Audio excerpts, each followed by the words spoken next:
الله وبركاته. الحمد لله وكفى وعلى عباده الذين اصطفى. أما بعد، قال الله سبحانه وتعالى في كلامه القديم: أعوذ بالله من الشيطان الرجيم، بسم الله الرحمن الرحيم، والعصر إن الإنسان لفي خسر إلى آخر السورة. آمنا بالله صدق الله مولانا العظيم.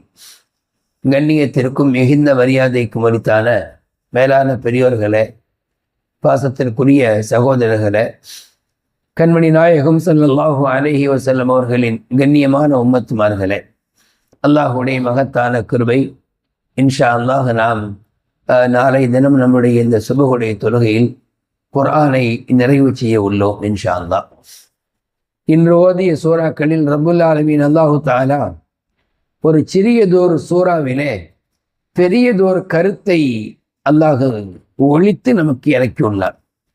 வெளிப்படையிலே சிலதெல்லாம் பார்ப்பதற்கு சிறியதாக இருக்கும், ஆனால் அதனுடைய வீரியமும் அதனுடைய ஒரு விபரீதமும் மிகப்பெரியதாக இருக்கும். உதாரணமாக நமக்கு தெரியும் அல்லவா, ஒரே ஒரு சொட்டு விஷம் என்பது அது ஒரு சொட்டு என்று நாம் நினைப்போம். அந்த ஒரு சொட்டு ஏதேனும் ஒன்றிலே கலந்து விட்டால் அந்த பொருள் அனைத்திலேயும் அது அப்படியே கலந்து மிகப்பெரிய ஒரு விபரீதத்தை உண்டாக்கும். அதே போல நல்ல விஷயமும் அப்படித்தான். சிறியதோர் நல்ல விஷயமாக இருக்கும், ஆனால் அது அல்லாஹுக்கு பிடித்து விட்டால் அந்த மனிதனை அல்லாஹ் சொர்க்கத்திற்கு அழைத்து போகிறான். உலகத்தில் சில விஷயங்கள் அல்லாஹ் மறைச்சி வச்சிருக்கா, வெளியில தெரியாது. சில விஷயங்கள் அல்லாஹு தாலா மறைத்து வைத்துள்ளால் வெளியில் தெரியாது. அதில் ஒன்று அவனுடைய ரிலா, அவனுடைய திருப்தி. அல்லாஹுடைய திருப்தி எதில் கிடைக்கும் என்பது யாருக்கும் தெரியாது. சின்னதோர் அமலில் கிடைத்து விடுமா. அது மாதிரி சிறியதோர் சூறா, ஆனால் அழகான கருத்துக்களை நம்முடைய வாழ்க்கையில் எடுத்து நடப்பதற்கான மிக அற்புதமான கருத்துக்களை அது தனக்குள்ளே பதித்துள்ளது. சின்ன அமல்கள் தான் ஏதேனும் நாம் செய்வோம், அல்லாஹுக்கு பிடித்து போய்விடும். முன்னொரு காலத்தில் ஒரு பெரிய ஆலிம் ஒருத்தர் வாழ்ந்தார்.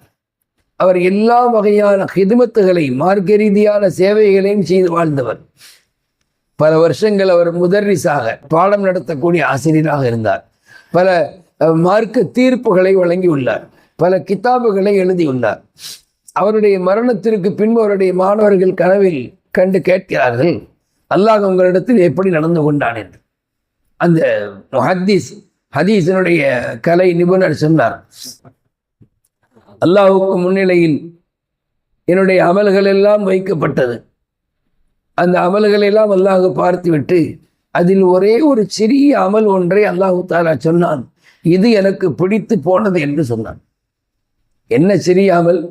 நான் ஒரு முறை எழுதி கொண்டிருக்கிற போது, கிதாபுகள் அந்த காலத்தில் எழுதுவார்கள் எப்படி என்றால், ஒரு மூங்கில் குச்சியை செதுக்கி பேனாவை போல் அதை வடிவமைத்து அவர்கள் அதை மையிலே முக்கி எழுதுவார்கள். அப்படி ஒரு முறை நான் எழுதும்போது அந்த மையிலே ஒரு ஈ வந்து அமர்ந்தது. அந்த இங்கின் மீது, அந்த மையின் மீது ஒரு ஈ வந்து அமர்ந்தது. அது குடிக்கட்டுமே என்பதற்காக கொஞ்ச நிமிடம், இல்லை கொஞ்ச நொடிகள் நான் அமைதியாக இருந்தேன். பேனாவை அசைக்காமல் வைத்திருந்தேன். அந்த அமல் அல்லாஹுக்கு பிடித்ததாக அல்லாஹ் சொன்னான். அப்போ எந்த அமல் அல்லாஹுக்கு பிடிக்கும், அல்லாஹுடைய திருப்தியை பெற்றுத்தரும் என்று தெரியாது. அதனால சிறியதோர் அமலையும் நாம் விட்டு விடாமல் செய்ய வேண்டும். இப்போ இந்த சூறாவை ரப்புல் ஆலமீன் அல்லாஹு தஆலா சிறியதோர் சூறாவாக இறக்கி உள்ளார். ஒரு வரி 1.25 வரி கொண்டது, ஆனால் வாழ்க்கையின் எல்லா தத்துவங்களையும் அது உள்ளடக்கி உள்ளது. இமாம் ஷாஃபிஈ ரஹ்மத்துல்லாஹி அலைஹி சொல்வார்கள், லவ் மா அன்ஸல் அல்லாஹு சூரத்தன் இல்லா ஹாதிஹி லகஃபத்ஹு.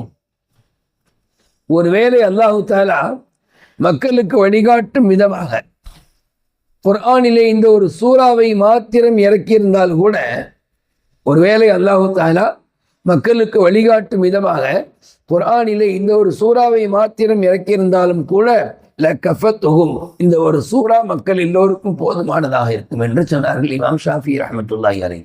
அப்போ அவ்வளவு அழகான கருத்தை இந்த சூறா தனக்குள்ளே பதித்துள்ளது. பாருங்களேன், சூறாவுடைய தொடக்கமே காலத்தின் மீது சத்தியமாக. காலம் என்பது நம்முடைய வாழ்க்கையில் ஒரு பிரிக்க முடியாத ஒன்று. நாம் பிறந்தது, நாம் வாழ்வது, நாம் ஒரு காரியத்தை செய்வது எல்லாமே காலத்தின் மீது அல்லாஹ் இணைத்தே வைத்துள்ளான். தொழ வேண்டுமா, அதற்கு நேரங்கள் காலங்கள் வர வேண்டும்.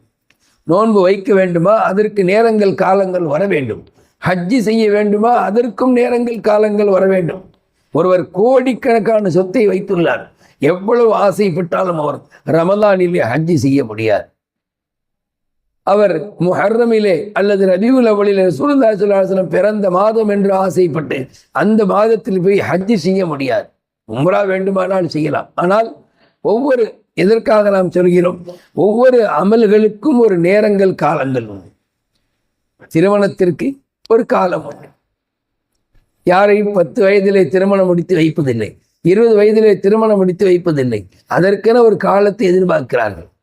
மேலான பெரியவர்களே, அப்படியானால் ஒவ்வொரு செயலுக்கும் மனிதனுடைய வாழ்க்கையில் காலம் என்பது அவனோடு இணைந்தே வந்துள்ளது. அல்லாஹ் அப்படி படைத்துள்ளான். என்னால் காலத்தை விட்டு பிரிக்க முடியாது, என்னை விட்டும் காலம் பிரியாது. கடைசியாக சொல்வார்கள், அவர் காலம் சென்று விட்டார் என்று. இறந்த பிறகு அங்கேயும் காலத்தை இணைத்துதான் பேசுவார்கள். ரப்புல் ஆலமீன் அல்லாஹ் அப்படி ஒரு வார்த்தையை கொண்டு தொடங்குறான், வல் அஸ்ரி, காலத்தின் மீது சத்தியமாக. எதற்காக அப்படி தொடங்கணும்? வேற ஏதாவது ஒரு விஷயத்தை கொண்டு அல்லாஹ் தொடங்கியிருக்கலாம். அப்ப எதற்காக அல்லாஹ் காலத்தின் மீது சத்தியமாக என்று சொன்னான் என்றால், அடியார்கள், மனிதர்கள், குறிப்பாக முஃமின்கள் கால நேரங்களை வீண் விரயம் செய்திடக்கூடாது. அது ஒரு உன்னதமான பொருள், அது ஒரு உன்னதமான படைப்பு, நமக்காக வேண்டி உள்ளது. அதில் ஒரு நிமிடமோ ஒரு செகண்டோ வீணாக போனாலும் கூட அது குறித்து மறுமையில் என்ன பதில் இருக்கிறது? பெரியார்கள், சூஃபியாக்கள், அவர்கள் தன்னுடைய அந்த ரோமங்களை களையும் போது, ஷேவிங்கோ அல்லது வேற ஏதேனும் ஒன்று செய்யும் போது கூட நாவில் திக்ரு செய்து கொண்டே இருப்பார்களாம். கேட்டதற்கு அந்த நேரங்கள் வீணாகிவிடக்கூடாது என்பதற்காக வேண்டி அப்படின்னு சொல்லுவாங்களாம். அப்படியானால் காலத்தின் மீது சத்தியமிட்டு அல்லாஹ் நமக்கு முதல் கட்டமாக காலத்தின் அருமையை உணர்த்துகிறான். வல் அஸ்ர், என்ன காலம் என்று சொன்னால், ஒன்று கடந்த காலத்தை நாம் எடுத்துக்கொள்ளலாம். அல்லாஹு தஆலா குர்ஆன் ஷரீஃபில் குர்ஆனை இறக்கிற போது உண்டான கடந்த காலம், அந்த கடந்த காலத்தை அல்லாஹு தஆலா குர்ஆனிலே பலவாறு கூறுகிறான். இப்படியெல்லாம் வாழ்ந்தார்கள், வாழ்க்கையினுடைய முடிவில் அவர்கள் சந்தித்தது இது என்பதாக பழைய காலத்து வாழ்க்கை அல்லாஹ் அதிலே சொல்கிறான். எதற்காக? இப்பொழுது உள்ளவர்கள் புதியதொரு காலத்தில் வாழ்பவர்கள் படிப்பினை பெற வேண்டும் என்பதற்காக. இங்கிருந்து தொடங்குகிறான் தான். ஆதம் அலைஹிஸ்ஸலாமை படைத்த நிகழ்விலிருந்து தொடங்கி பெரும் பெரும் சமுதாய மக்கள் வாழ்ந்த வாழ்க்கையை குர்ஆனில் அல்லாஹ் சொல்கிறான். வல் அஸ்ர், கடந்த காலத்தின் மீது சத்தியமாக. அப்ப கடந்த காலம் என்பது அது காலத்தின் அடிப்படையில் வேண்டுமானால் கடந்திருக்கலாம். நமக்கு அது கடந்த காலம் அல்ல, படிப்பினை பெறக்கூடிய காலம். ஒரு சம்பவத்தை நாம் படிக்கிறோம் என்று சொன்னால், மூசா அலைஹிஸ்ஸலாம் அவர்கள் பனி இஸ்ராயல்களை அழைத்து கொண்டு அந்த மிகப்பெரிய அந்த செங்கடலை கடந்த நிகழ்வை படிக்கும் போது நாம் என்ன நினைக்கிறோம்? அல்லாஹுவின் வல்லமையை புரிகிறோம். எவ்வளவு பெரிய கஷ்டத்தையும் அல்லாஹ் மூமின்களுக்கு கொடுத்தாலும் அல்லாஹ் கைவிட மாட்டான் என்கிற ஒரு படிப்பினை அதிலிருந்து பெறுகிறோம். கடந்த காலம் என்று வைத்து கொண்டாலும் அதிலேயும் நமக்கு அழகான படிப்பினை. ஒல் அஸ்ர், அசருடைய அந்த நேரத்தின் மீது சத்தியமாக என்று வைத்து கொண்டாலும், அசருடைய தொழுகை என்பது, அசருடைய நேரம் என்பது ரொம்ப அற்புதமானது. ஜும்ஆவுடைய நாளிலே, வெள்ளிக்கிழமையிலே ஒரு நேரம் உண்டு.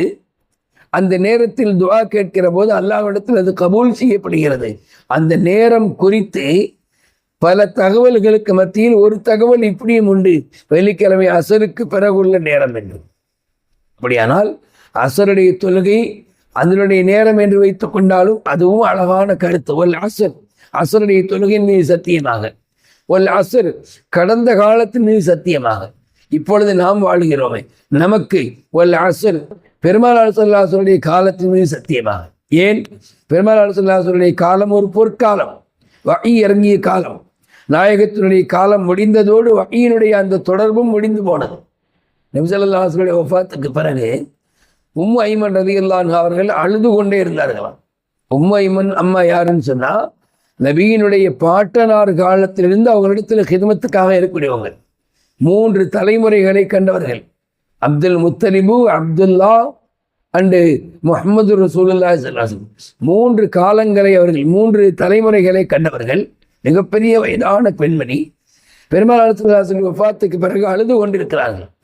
அவர்களை சந்திப்பதற்காக அபூபக்கர் உமர் ரலியல்லாஹு ரெண்டு பேரும் வரும்போது ஏனம்மா அழுகிறீர்கள் என்று கேட்டார்கள். நாயகத்தின் பிரிவை நினைத்து அழுகிறீர்களா என்று கேட்கிற போது உம்மு ஐமன் ரலியல்லாஹு அன்ஹா சொன்னார்கள், பெருமாள் சொல்லிய அந்த வஃபாத்தோடு வஹீனுடைய தொடர்பும் நின்று விட்டதே, அதை நினைத்து அழுகிறேன். காரணம், வஹீனுடைய இறங்குதல் என்பது ஒரு பெரிய பாக்கியமானது. எல்லா நல்ல விஷயங்களை கொண்டு இறங்கிறது. தவறுகளை உடனடியாக திருத்தும்படியான ஒரு வார்த்தையாக வஹீ இறங்குமே. இப்போ நம்ம தவறு செய்கிறோம்ல, இப்போ நம்மளை திருத்துறதுக்கு யாரும் இருக்கா? ஒருத்தவங்க சொன்னால் நம்ம கேட்போமா? இது நீங்கள் செய்கிறது தப்புன்னு சொன்னால் அதெல்லாம் நாங்கள் பார்த்துக்கிறோம், நீங்கள் உங்கள் வேலையை பாருங்கள். ஆனால் வஹீ இறங்குற போது அப்படி மறுக்க முடியாது. ஒருவேளை சஹாபாக்கள் ஒரு தவறை செய்தால் வஹீயின் மூலமாக அல்லாஹ் அதை உடனே இறக்கி விடுகிறான், இது தப்பு, இதை செய்யக்கூடாது. அப்போ வஹீ இறங்கிய காலம் என்பது பொற்காலம். ஒல் அஸ்ர், பெருமாள் சொல்லி காலத்தின் மீது சத்தியமாக அந்த நபித்துவத்தினுடைய 23 ஆண்டு காலங்கள் அல்லாஹுவால் சத்தியமிடப்படுகிறது. கடந்த காலங்கள் அல்லாஹுவால் சத்தியமிடப்படுகிறது.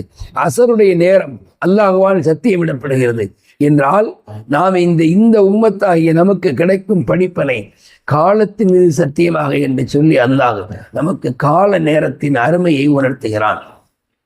அதை தொடர்ந்து 4 தன்மைகளை அல்லாஹ் குறிப்பிட்டு இந்த 4 தன்மைகள் உள்ளவர்கள் மட்டும்தான் வெற்றி பெற்றவர்கள் என்று அல்லாஹ் சொல்கிறான். ரப்புல் ஆலமீன் அல்லாஹு தஆலா குர்ஆனில் சொல்லக்கூடிய செய்திகளை கொண்டு அமல் செய்யக்கூடிய நன்மக்களில் அல்லாஹ் நம்மை சேர்த்தருள் புரிவானாக. ஆமீன் ஆமீன் யா ரப்பல் ஆலமீன். அஸ்ஸலாமு அலைக்கும் வரஹ்மத்துல்லாஹி வபரகாத்துஹு.